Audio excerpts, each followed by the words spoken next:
King of the Hill Season 14. Now, I know I'm a little bit late to the party here, but I've been thinking a lot about what to say about this particular season. So, let's get into it. So, King of the Hill, growing up, was a favorite show of mine, even though I didn't 100% understand what was happening. Right down to the theme song, I think I just really liked the characters, the world. I just really found it quite comforting. And to be honest, as a kid, I kind of had this perception that it was The Simpsons in Texas. But I think the stark difference in The Simpsons is that King of the Hill takes this, majority of the time, a very grounded approach to its storytelling compared to The Simpsons, because while yes, The Simpsons is very grounded a lot of the times conceptually, the animation isn't afraid to lean into more expressiveness, which I think overall I tend to prefer in animation, but I think when it comes to shows like King of the Hill and the real strength it has is, for the most part, despite the occasional genre episode that will kind of deviate into different genres and a little less believable situations happening in the show. But at the same time, I think that overall the show's very naturalistic sense of humor, the very grounded dialogue, I think it keeps it all together, making it feel like one coherent, great, and tonally consistent show. Even if the show did drop off in quality around the later seasons, it never ever actually got bad.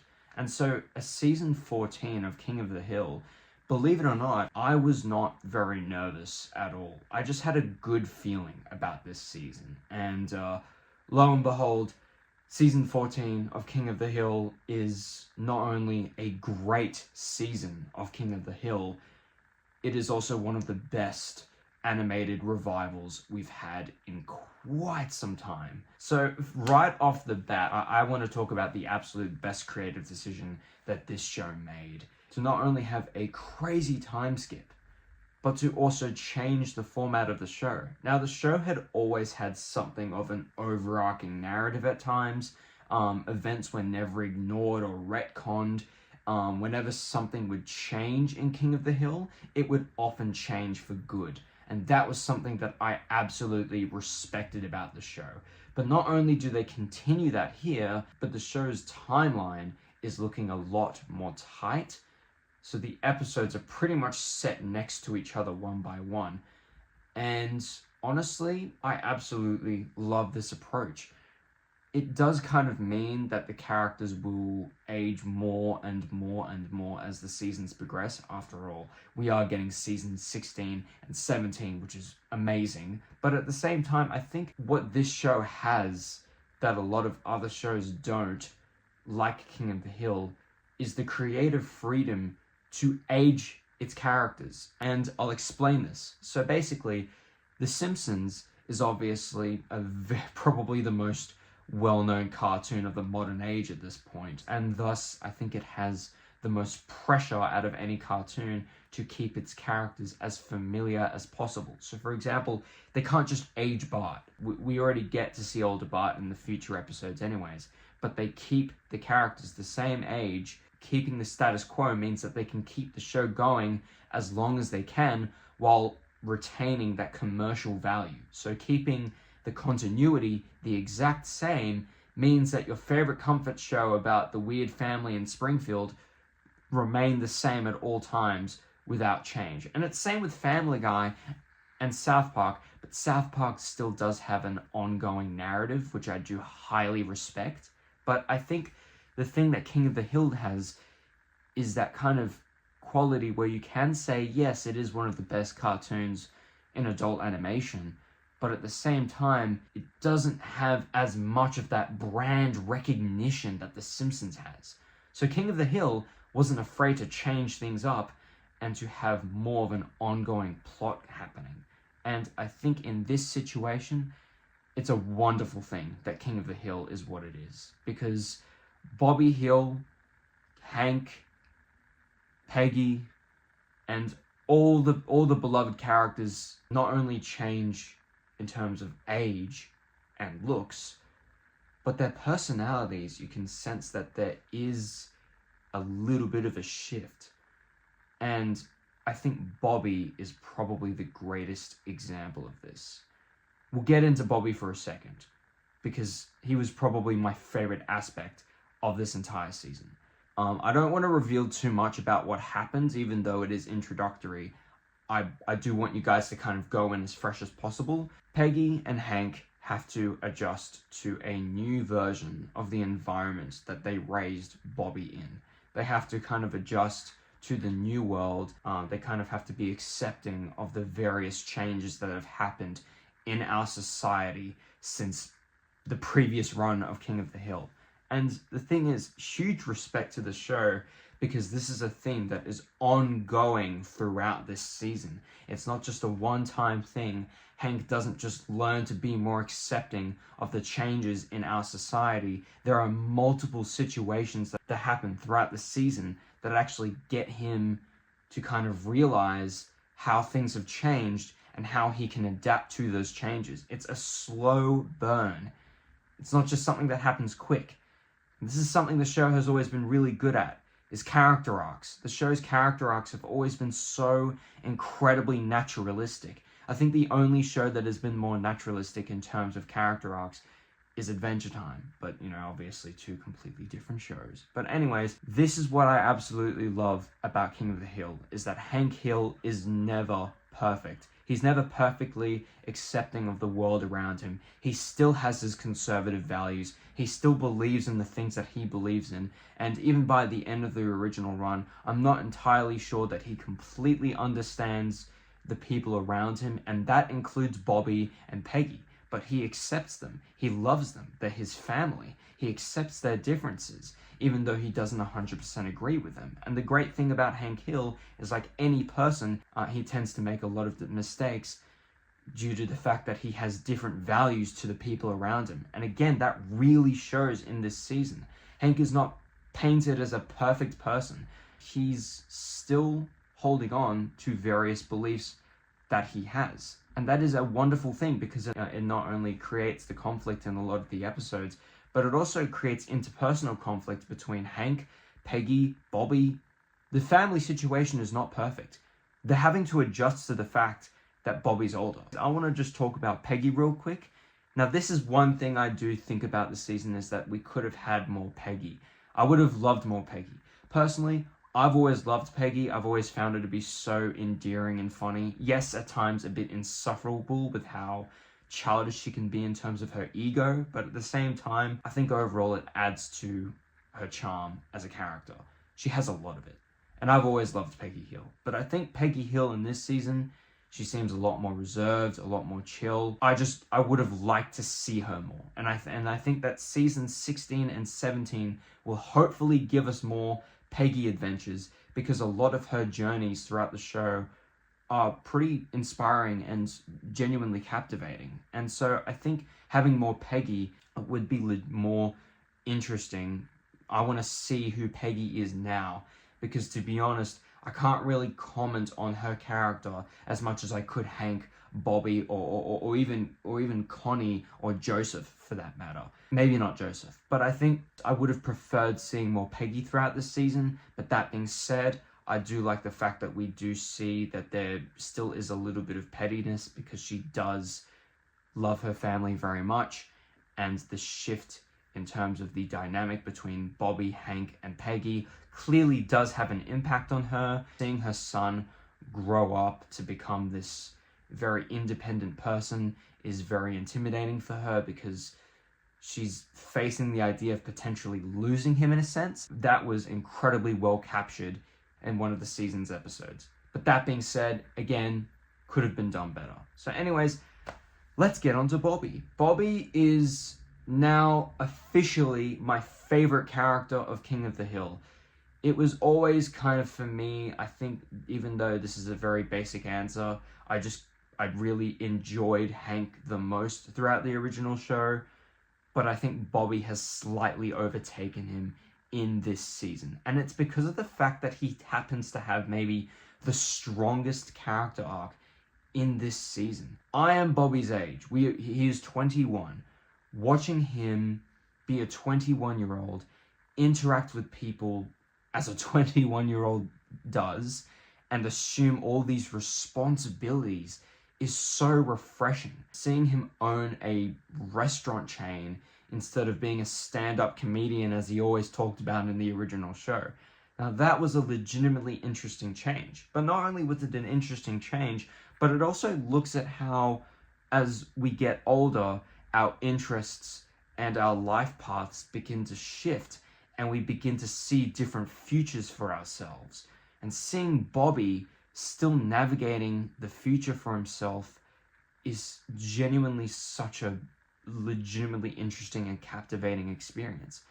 Bobby is the most human character in this season. We see him go through so many rites of passage at his age, and it is a genuinely wonderful experience. Seeing him own a restaurant is obviously amazing. It's the best. Even seeing him hire Dale to help him out with a pest control situation, it's just so fun as a fan of the show to watch. But alongside that, due to the fact that he clearly loves his job, it does tire him out, and it does mean that he doesn't get to see his family as much as he would want to. And we do see that effect on not only him, but the Hill family. It does kind of shake things up a bit. It does kind of create a bit of tension between the characters. And again, it's a thread. It doesn't just stop. The family don't just realize, hey, he's just doing what he loves. It is an ongoing situation that occasionally they will be bothered by how much independence Bobby has gained. And that's another thing. There is an episode in this season that has grown on me significantly, and it used to be maybe my least favorite episode of the season, but it involves beer, and it involves the different cultures surrounding beer. It looks at how maybe people's values when it comes to beer have shifted. And this is kind of a situation between Bobby and Hank. I won't get into it any further, but all I need to say is that it is an incredibly captivating experience. It is a very interesting watch. It's very interesting seeing Hank and Bobby have this kind of interpersonal conflict. And I think it just kind of shows that the characters are all kind of adjusting to the fact that Bobby has changed so much. He's not really that goofy comedian kid that we all knew in the original show. He's a lot more reserved. He's a lot more civilized. He's older.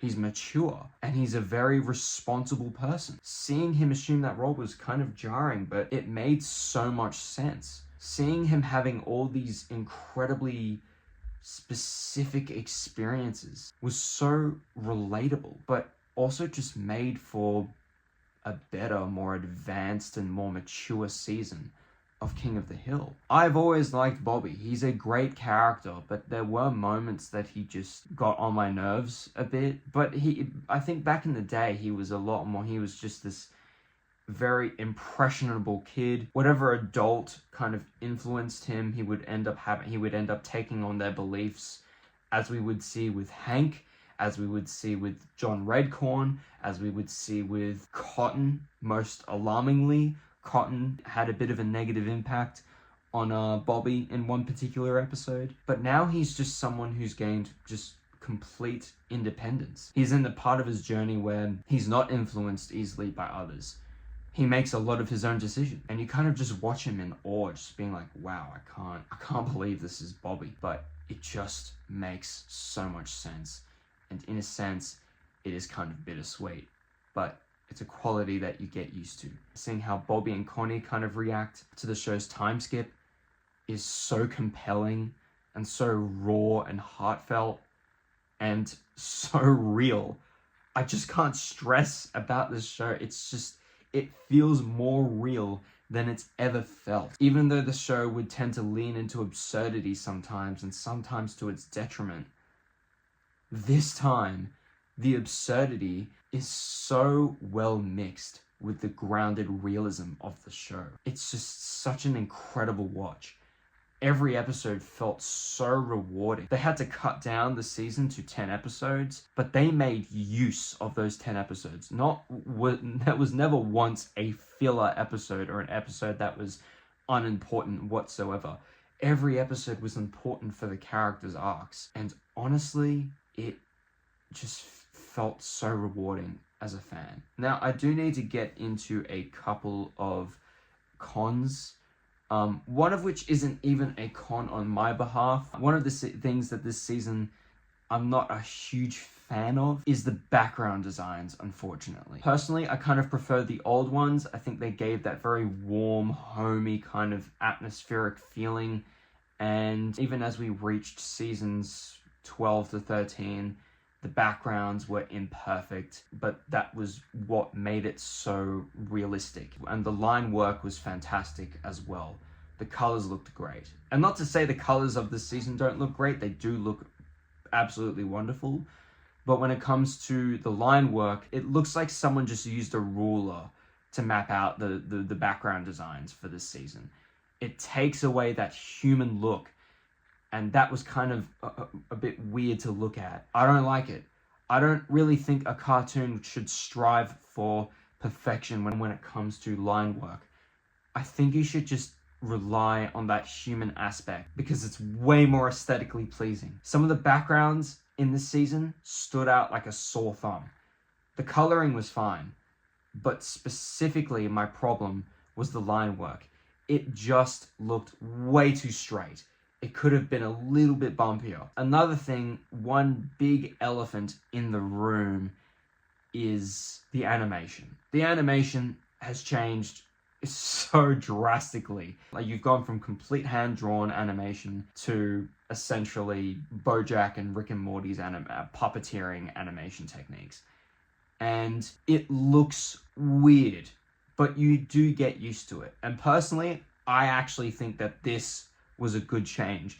To be honest, there were times in the original show where a character's head would move and it just wouldn't look right because of the fact that they had all these realistic details, Mike Judge's signature style. It's never really 100% been my thing, but it's not bad. It's just never really been my favorite kind of look, but it's always suited the grounded realism of King of the Hill. It's just that now they've matured it. So yes, it is less fluid. Yes, it is less freeing in terms of movement. But that being said, I think it suits the show. If any cartoon was going to do it, it shouldn't be The Simpsons, for the love of God. It shouldn't be Family Guy. King of the Hill was the perfect show for this. King of the Hill was literally the perfect show to change animation styles to a little more of a stiff and grounded style. I love it personally. I think it's great. Even though it's a bit weird at times, it's just an adjustment issue. It's still good animation. It's just that you're kind of asking a lot for your fans to just expect to completely get used to a different animation style. But that being said, I liked it. Overall, I have to say that King of the Hill Season 14 is, to me, ranking as probably my favorite season of King of the Hill. And that was kind of a hard conclusion to come to, seeing as though Season 3 and 4 exist. But that being said, I think one thing that this season has over those seasons is consistency and quality, consistently important episodes, and a consistent thread that, even though Season 3 and 4 had a thread of character arcs, I think that this season did it so much better. So this is actually going to be the first season of King of the Hill that I give a 9 out of 10. Guys, I hope you enjoyed my review for King of the Hill. It is one of the best revivals of any cartoon that I have ever seen in my life. And I hope that you can all gain a similar experience from it. I want you all to tell me what you guys thought of King of the Hill Season 14. Tell me in the comments. Keep it respectful down there, and I'll see you all in the next one.